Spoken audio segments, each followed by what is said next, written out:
Year 6, it's Monday's reading lesson, so today it is book talk, and today we are going to have a look at one of my favourite books, and it's called Kenzu's Kingdom by Michael Morpurgo. Now, after you've finished the reading lessons this week, you are probably going to want to read this book, and I would highly recommend it. So let's just start off and give you a little bit of an insight into the book. So I have got the first 3 pages here, and these are the 3 pages that we are going to look at in book talk and focus on for the rest of the week. So I'll start off by reading it through, and then we'll pick out our thoughts, questions and wonders. So chapter 1, Peggy Sue. I disappeared on the night before my 12th birthday, July the 28th, 1988. Only now can I at last tell the whole extraordinary story, the true story. Kenzu made me promise that I would say nothing at all until at least 10 years had passed. It was almost the last thing he said to me. I promised, and because of that, I have had to live out a lie. I could let sleeping lies sleep on, but more than 10 years have passed now. I've done school, done college, and had time to think. I owe it to my family and to my friends, all of whom I have deceived for so long, to tell the truth about my long disappearance, about how I lived to come back from the dead. But there is another reason for speaking out now, a far, far better reason. Kenzu was a great man, a good man, and he was my friend. I want the world to know him, as I knew him. Until I was nearly 11, until the letter came, life was just normal. There were 4 of us in the house, my mother, my brother, me and Stella. Stella Artois, that is, my one ear up and 1 ear down black and white sheepdog, who always seemed to know what was about to happen before it did. But even she could have not foreseen how this letter was going to change our lives forever. Thinking back, there was a regularity, a sameness about my childhood. It was down the road each morning to the monkey school. My father called it that because he said the children gibbered and screeched and hung upside down in the climbing frame in the playground. And anyway, I was always monkey-faced to him when he was in a playful mood, that is, which he often was.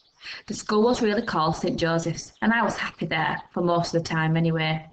After school every day, whatever the weather, I'd be off down to the recreation ground for football with Eddie Dodds, my best friend in all the world, and Matt and Bobby and the others. It was muddy down there. Cross the ball and it would just land and stick. We had our own team, the Mudlarks, we called ourselves, and we were good too. Visiting teams seemed to expect the ball to bounce for some reason, and by the time they realised it didn't, we were often 2 or 3 goals up.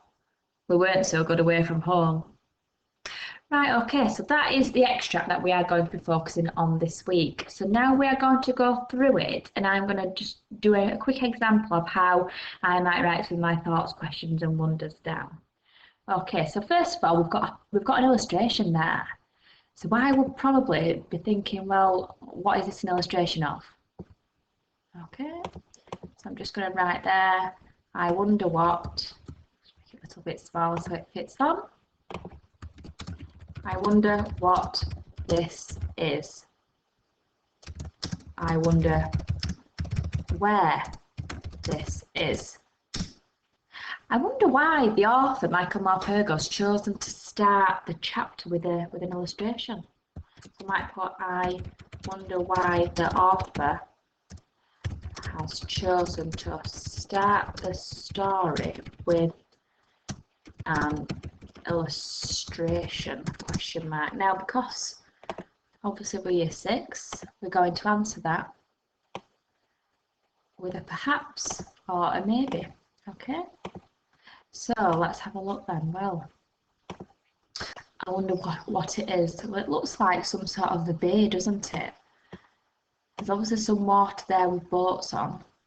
Looks like there's a bit of a beach there. Looks like there's someone fishing. Maybe it could be a pier. That could actually not be a beach. It could be a pier or a harbour. There's people fishing. That also looks like a city because there's a lot of high-rise buildings. Factories that I would say were there because of the smoke coming from the chimneys. So I might put perhaps it is a city because oops, because of the high-rise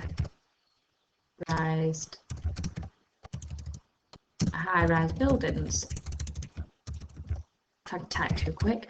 Perhaps it is a city because of the high-rise buildings. Perhaps there are a lot of factories. And I know this because of the smoke coming from the chimneys there. Okay. It might show a pier or a harbour. Okay, so I'll put that there. I wonder what's so significant about it. Anyway, let's have a look. Chapter 1, Peggy Sue. Who's Peggy Sue? Straight away, who is Peggy Sue?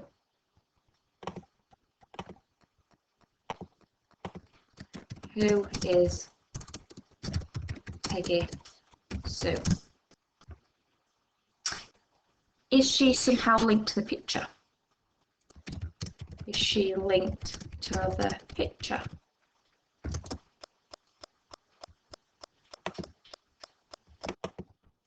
Right, let's start reading then. So I disappeared on the night before my 12th birthday.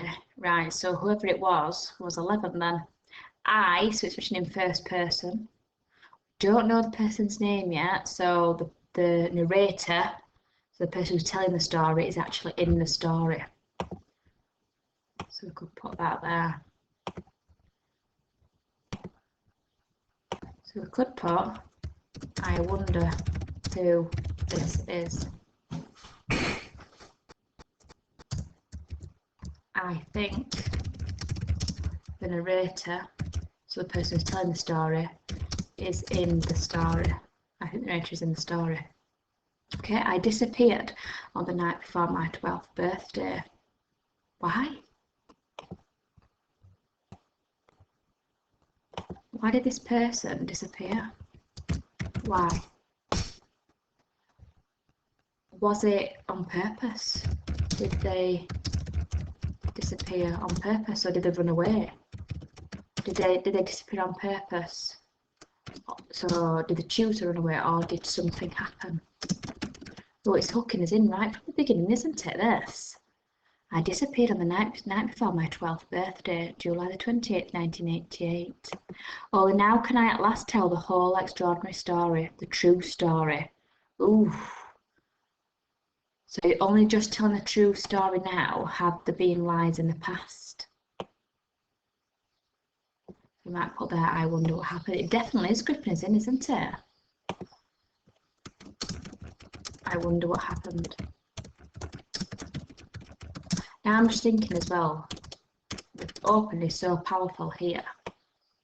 I wonder if the image has anything to do with it. Oh, still recording that. I accidentally clicked stop, sorry. Okay, so I wonder what happened. And then I might put,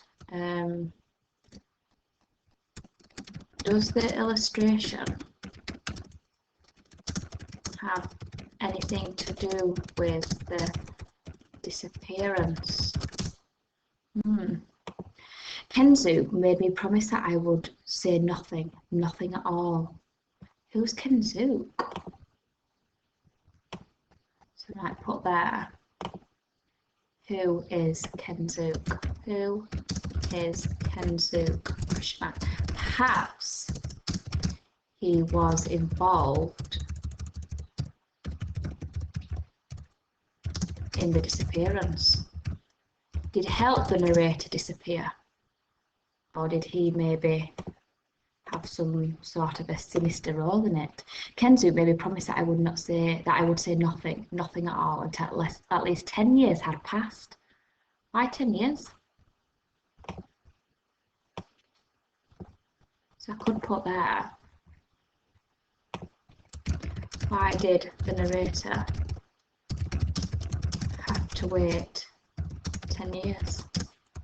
Perhaps, well, why? Perhaps it was, could it be for some sort of safety reason? So maybe no one would try and get revenge on someone, I'm not sure.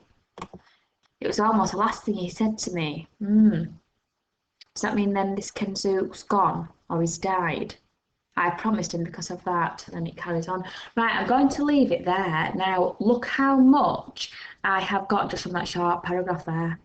I've got lots of thoughts, lots of questions, and lots of wonders. And I've also put the perhaps this, perhaps that in as well.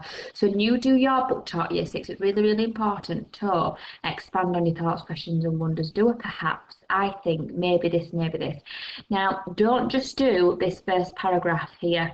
I would like to do the other 2 pages as well. Okay, so I've just shown you that example there, but do try and do the other 2 pages as well. Okay, with thoughts, questions and wonders and expanding on them with perhaps and I think and maybe this. Okay, and I think you will all agree it's absolutely gripping, isn't it, from the very first sentence. What a fantastic week of reading we've got ahead.